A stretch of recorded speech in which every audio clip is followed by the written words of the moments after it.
Well, today, this evening, we're announcing that there will now be quarantine brought in for a number of other locations, now including France, Holland and some others.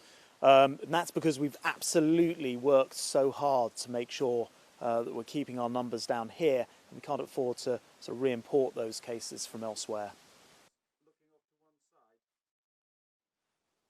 Well, the French government have said that unfortunately the virus has been going the wrong way there. There's been a 66% increase in the number of positive tests in the last week alone. And so unfortunately, France is having to be added to the quarantine list. And it means if you're coming back from France, then you must self-isolate for 14 days when you come back from Sunday.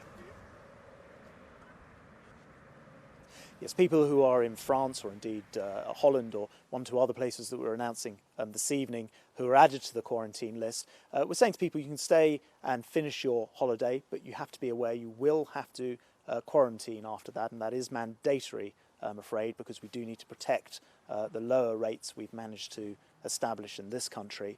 And that does apply UK-wide, so all four parts of the United Kingdom, Scotland, Northern Ireland, Wales and England, all moving on this together this evening.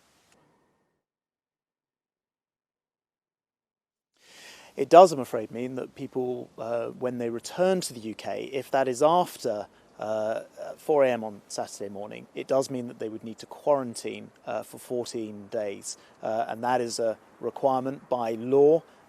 People will be required to follow that. And that's to make sure that we protect the incredibly hard work people have done in the United Kingdom to get our numbers down.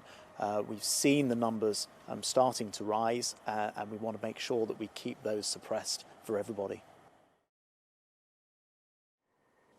Well, the regulations, the laws will change Saturday night. So if you happen to be coming home before then you don't need to self-isolate. But when you do come home, say from Sunday morning onwards, you must self-isolate, and that is, I'm afraid, by law for 14 days.